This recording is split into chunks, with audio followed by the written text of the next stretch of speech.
Hello, welcome students. I am Ullas Sonar from Mada. You are welcoming online education platform. Students, today we are going to learn the grammar topic, active voice,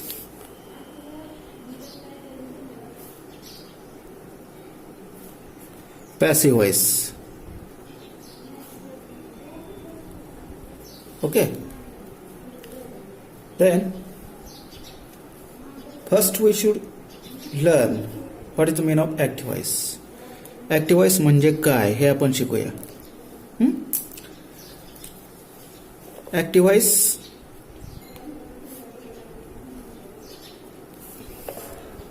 म्हणजे कर्तरी प्रयोग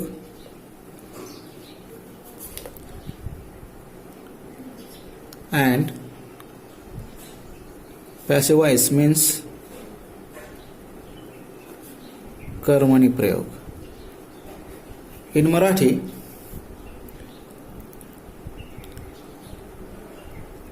ज्या वाक्याचे क्रियापद कर्त्यानुसार कर्त्याच्या लिंग वचन पुरुषाप्रमाणे बदलते त्याला ऍक्टिव्ह व्हॉइस म्हणतात. आणि ज्या वाक्यामध्ये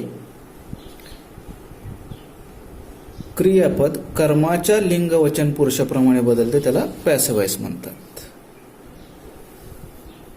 so students, first we see active voice.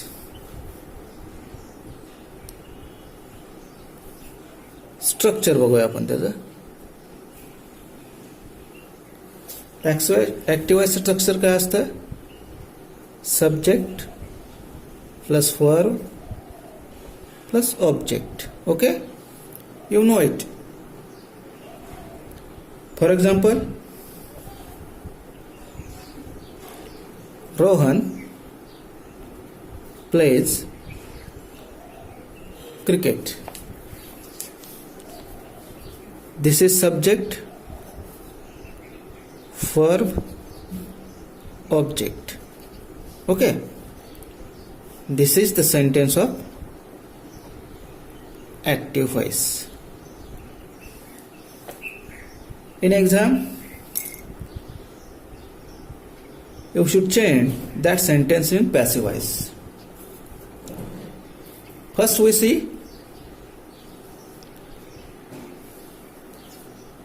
what is the structure of passive voice. Okay. Passive voice ची रचना आपण बघू.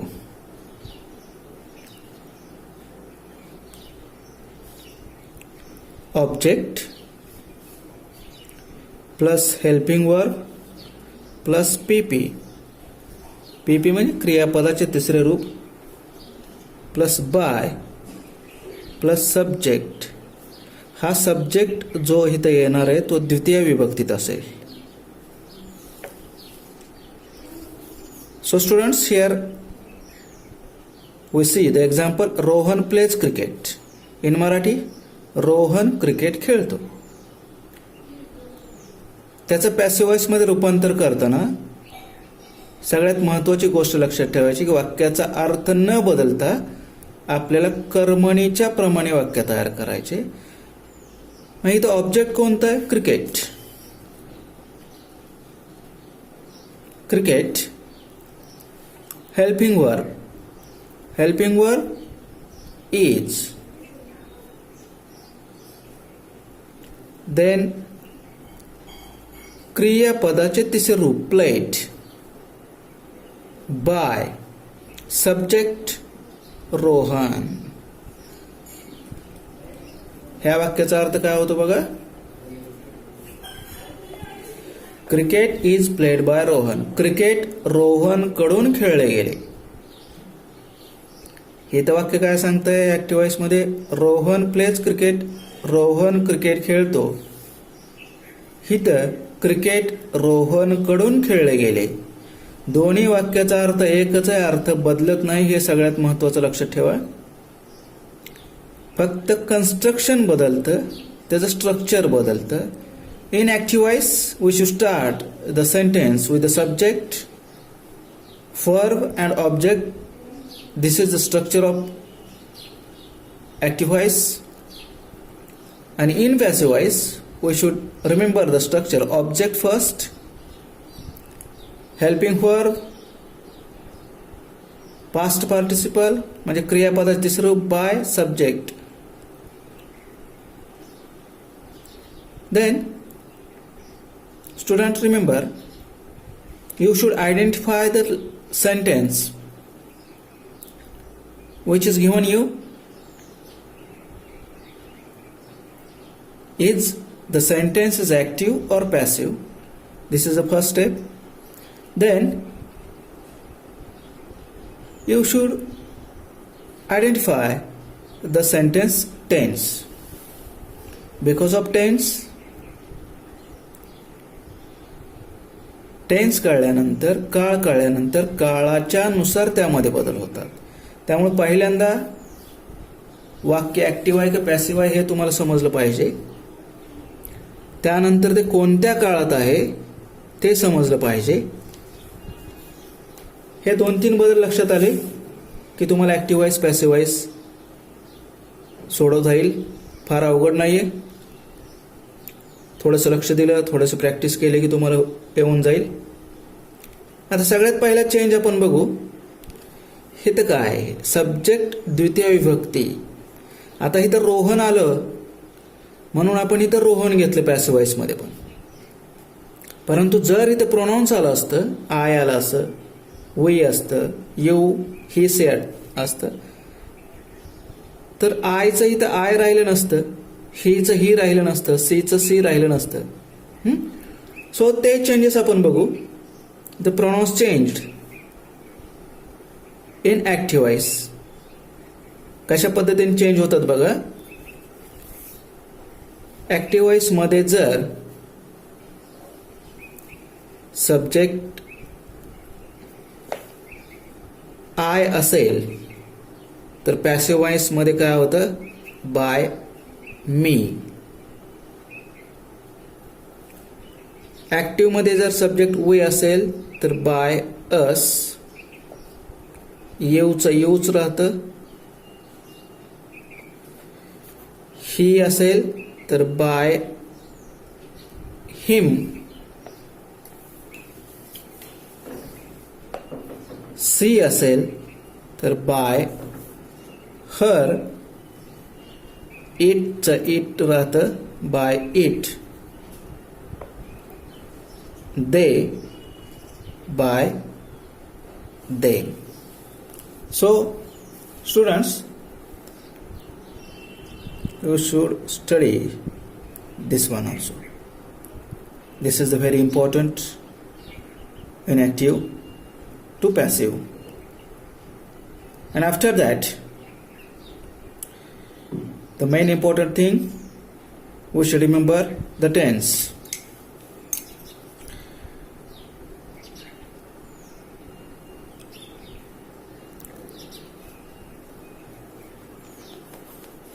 So first I take an example. Simple present tense मध्ये आपण वाक्य बघूया. Simple present tense. For example, he writes a letter. तो पत्र लिहितो. आता ह्या ठिकाणी आपल्याला तर लक्षात येतं हे कोणतं वाक्य आहे, ॲक्टिव्ह व्हॉइस. त्याचं रूपांतर आपल्याला पॅसिव्ह व्हॉइस मध्ये करायचं आहे. पहिल्यांदा आपण काय शोधणार आहे, ऑब्जेक्ट. काय लिहितो, a letter. Letter is object. ते पहिल्यांदा येईल, अ लेटर. आपल्या सूत्राप्रमाणे, आपल्या नियमाप्रमाणे ऑब्जेक्ट नंतर काय येणार आहे, हेल्पिंग वर्ब. हेल्पिंग वर्ब काय येईल? इज येईल. A letter is. आणि ह्या क्रियापदाचं तिसरं रूप रिटर्न. त्याच्यानंतर बाय आणि हीच काय होईल? हिम होईल, जे आपण इथं पाहिलेलं आहे. हीच हिम. आपण बघितलं सब्जेक्ट वर्ब ऑब्जेक्ट, त्यानंतर ऑब्जेक्ट हेल्पिंग वर्ब पीपी बाय सब्जेक्ट, हे आपण पाहिलेलं आहे. सो स्टुडंट्स, हे झालं सिंपल प्रेझेंटचा पॅसिव्ह वॉइस मध्ये रूपांतर. A letter is written by him म्हणजे subject plus verb plus object, object plus am is are plus PP plus by plus subject, हे द्वितीय विभक्तीत. आता एम इज आर पैकी आपण इज घेतले. काय इज घेतले? Because this sentence is mention here in a simple present tense. So next, continuous present tense म्हणजे अपूर्ण वर्तमान काळ. बरोबर. हेच आपण वाक्य चालू आहे ह्यामध्येच, म्हणजे तुम्हाला समजायला सोपं जाईल.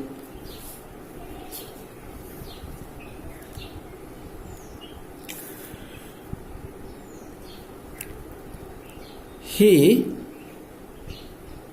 is writing a letter. तो पत्र लिहित आहे. Letter is object. ह्याचं रूपांतर करताना हे वाक्य कसं आहे? Subject plus is plus VING plus object. ह्याचं पॅसिव्ह मध्ये रूपांतर करताना काय येईल? ऑब्जेक्ट प्लस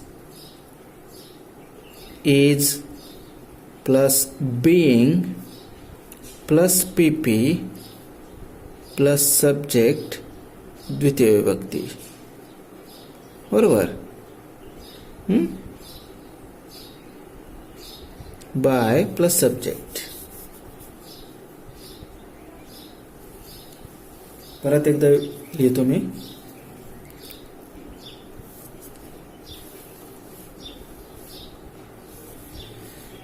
परत एकदा बघा. Object plus is being plus PP by plus subject. Object कोणता आहे? A letter. त्यानंतर इज, त्यानंतर बीइंग, त्यानंतर क्रियापदाचं past participle is being written by. हीच काय होणार आहे? हिम होणार आहे. पत्र त्याच्याकडून लिहिले गेले. पत्र त्याच्याकडून लिहिले जात आहे. He is writing a letter. तो पत्र लिहित आहे. त्याचं पॅसिव्ह काय होईल? पत्र त्याच्याकडून लिहिले जात आहे. आता तिसरा आपण बघूया. प्रेझेंट परफेक्ट टेन्स म्हणजे पूर्ण वर्तमान काळ. बरोबर.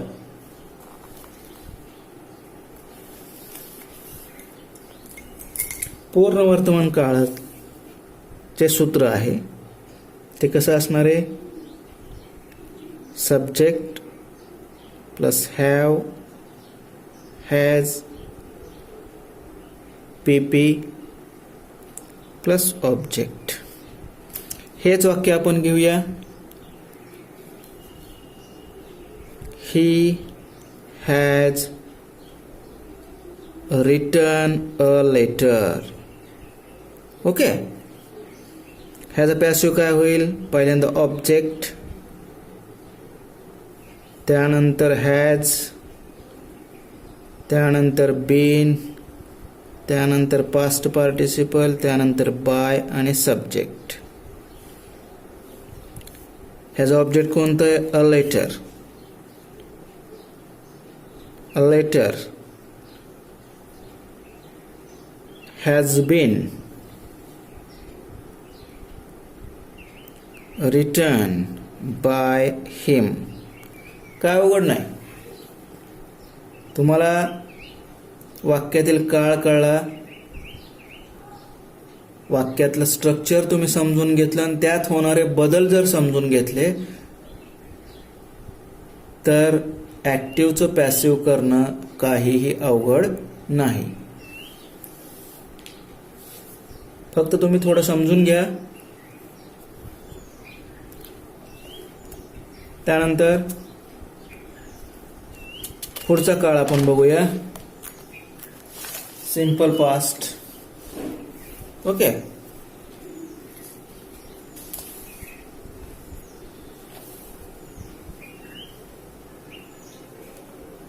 Simple past. Simple past tense म्हणजे काय? साधा भूतकाळ. Subject V two plus object हे ते सूत्र आहे सिंपल पास्टचं. आपण एकच वाक्य चालवूया. He wrote a letter. या क्रियापदावरून आपल्या लक्षात येतं की हे साध्या भूतकाळातलं वाक्य आहे. ह्याचा पॅसिव्ह करायचा आहे ऑब्जेक्ट प्लस वॉज किंवा wear plus PP plus object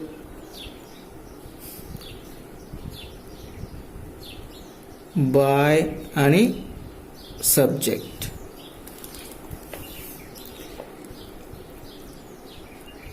बरोबर. परत सूत्र बघा. Object helping verb was were, पीपी क्रियापदाचे स्वरूप, त्यानंतर बाय, त्यानंतर सब्जेक्ट द्वितीय विभक्तीतला. आता इथं ऑब्जेक्ट कोणतं आहे? काय लिहिले? A letter. A letter was written by him. Object helping verb was, क्रियापदाचे स्वरूप रिटर्न, बाय, सब्जेक्टची द्वितीय हिम. सब्जेक्ट कोणता आहे? तर ही. हिचं काय होतं? हिम. फक्त काळ कळल्यानंतर जसं आपण साध्या वर्तमान काळात एमिजार वापरतो हेल्पिंग वर्ब, तसंच साध्या भूतकाळात वॉज वेअर वापरायचं. अनेक वचन असेल तर वेअर येईल, एक वचन असेल तर वॉज येईल. आता पुढचा काळ बघूया. कंटिन्युअस पास्ट टेन्स म्हणजे अपूर्ण भूतकाळ. एकच वाक्य आपण एकच कृती चालवतोय. अपूर्ण भूतकाळाचं सूत्र काय आहे? तर subject plus was were plus VING plus object. हेच वाक्य आपण बघूया. He was writing a letter. ह्याचा पॅसिव्ह करायचा आहे. पॅसिव्ह करताना सूत्र काय? Object plus was were plus being PP by आणि सब्जेक्ट. इथं ऑब्जेक्ट कोणता आहे? A letter. त्यानंतर was, a letter was being, क्रियापदाचं past participle written by him. पुढचा काळ शेवटचा पास्ट परफेक्ट. Past perfect.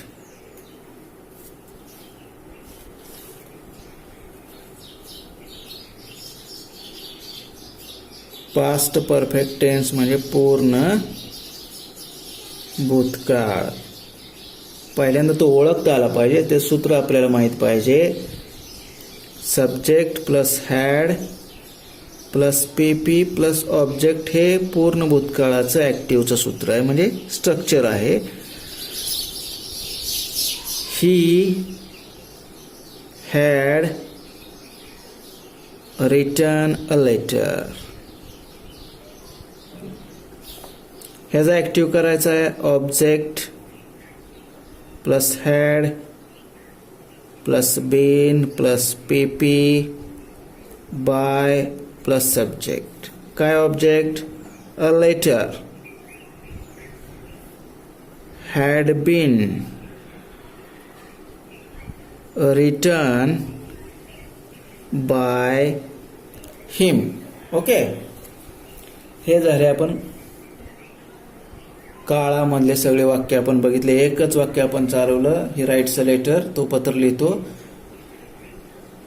प्रत्येक काळामध्ये बघितलं आपण साधा वर्तमान काळ, अपूर्ण वर्तमान काळ, पूर्ण वर्तमान काळ, साधा भूतकाळ, अपूर्ण भूतकाळ आणि पूर्ण भूतकाळ.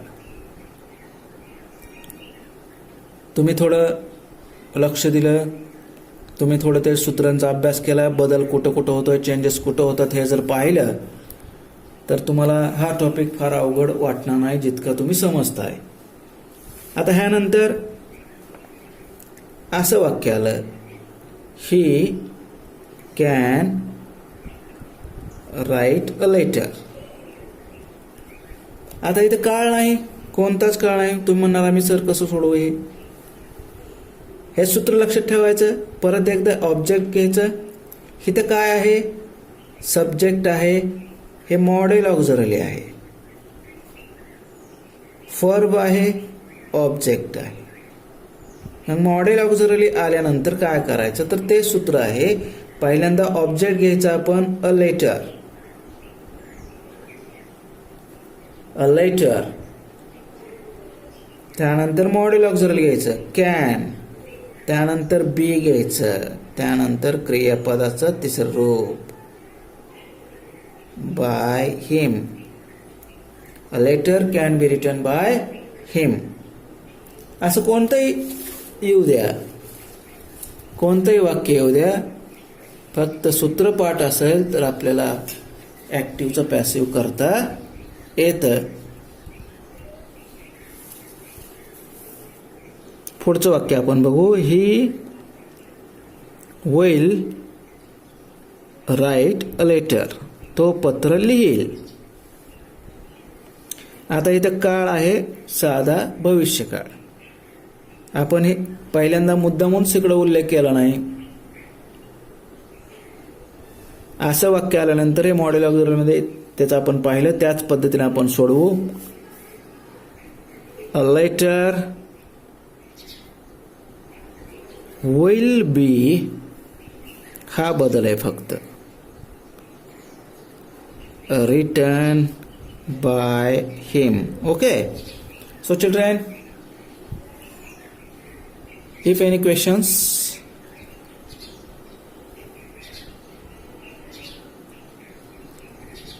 Okay, the next sentence, you must write a letter. तू पत्र लिहिलेच पाहिजे. हे पण modal auxiliary. A letter must be written by you. Okay, करता फक्त मी बदलला इथे. अशी भरपूर वाक्य करता येतील आपल्याला. फॉर एक्झाम्पल आपण बघू आता इथे आपण सगळे काळ बघितलेत, त्याचे स्ट्रक्चर बघितले, जे वाक्य बघितले. Radha sings a song. Radha गाणं गाते. ऑब्जेक्ट कोण आहे इथं? काय गाते? गाणं. A song. वाक्यातला काळ कळला पाहिजे क्रियापदावरून, साधा वर्तमान काळ. त्यामुळे इज ह्याचं तिसरं रूप आपल्याला माहित पाहिजे.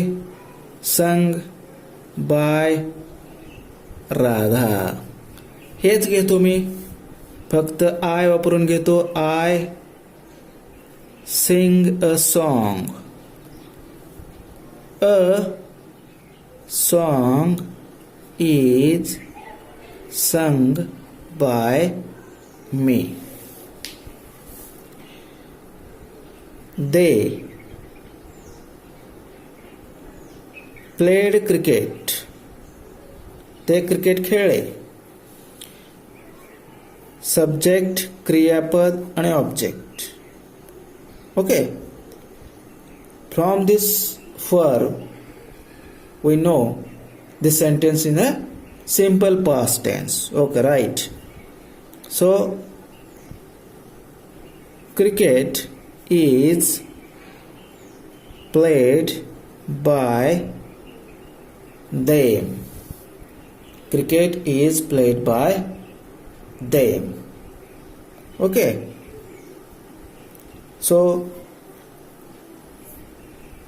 this is the active to passive. So students, परत एकदा आपण पाहूया आज आपण काय काय पाहिलं.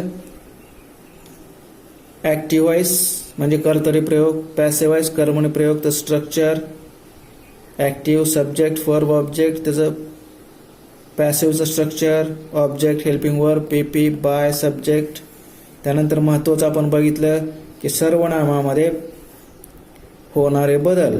ऍक्टिव्हचं पॅसिव्ह, आय असेल तर by me, we by us, you by you, he by him, she by her, it by it, they by them. त्यानंतर आपण वाक्य बघितली ते पूर्ण काळानुसार बघितले. सिंपल प्रेझेंटचं वाक्य बघितलं, कंटिन्युअस प्रेझेंटचं बघितलं, प्रेझेंट परफेक्टचं बघितलं. त्यानंतर सिंपल पास्टचं बघितलं, कंटिन्युअस पास्टचं बघितलं, पास्ट परफेक्ट. त्यानंतर मॉडेल ऑक्झिलरी तर काय करायचं ते पण पाहिलं आपण. मॉडेल ऑक्झिलरी आल्यानंतर काय करायचं, he will writes, will be होतं क्रियापदाचे स्वरूप, मस्ट, मस्ट बी क्रियापदाचे स्वरूप. फॉर एक्झाम्पल तुम्हाला घेतलेले आहेत. So we should practise it. Okay, thank you.